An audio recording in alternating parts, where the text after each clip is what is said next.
People often ask if we get bored, but to be honest, it's never the same. People aboard are different, the wildlife is different. I dance with different boats out here.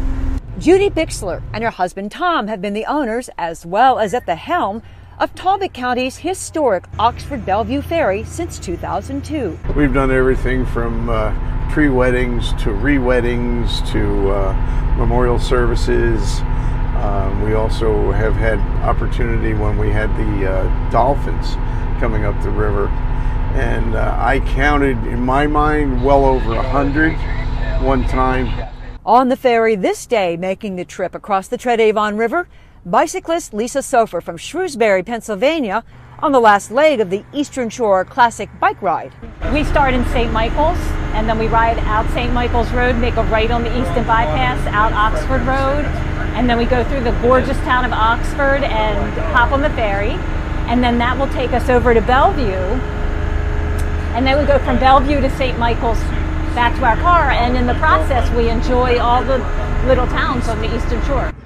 Also on board, Harford County residents Carl and Sandy Peters, celebrating a birthday and a wedding anniversary. Sandy says a ride on the historic ferry was a great way to wrap up their trip to the shore. I just found out it was the oldest ferry in the United States and that the people depended on it over the years in the beginning to carry their carts and merchandise from port to port. So I said to my husband, I would like to do this on the way home. Every now and then, there are travelers on board who leave a lasting impression, like the time former Vice President Dick Cheney and Secretary of Defense Donald Rumsfeld hitched a ride. Because we had so much Secret Service and everybody else, we had to leave Secretary Rumsfeld on the dock. Come back and get him. Catching the ferry these days, mostly visitors to the area, but it's a 10-minute ride on the oldest privately owned ferry in the country, with a history that goes back to 1683. The ferry doesn't change hands very often. Our predecessors had it for 27 years. The gentleman before that had it for like 37 or 38 years. So it doesn't, people get attached to it and stay attached to it. But change is coming again. The Bixlers are now looking for someone to take over, but not just anyone. It's bittersweet, but I think we need to find the right person to take over the ferry, and we knew that's going to take some time, so we want to find that person that's going to carry on the legacy the way we have.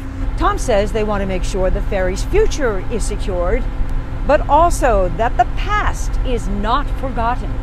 When we were approved to take over the franchising from the county, one of the then county commissioners wagged his finger and said, "Remember now, this is the People's Ferry. You just get to be the caretaker of it.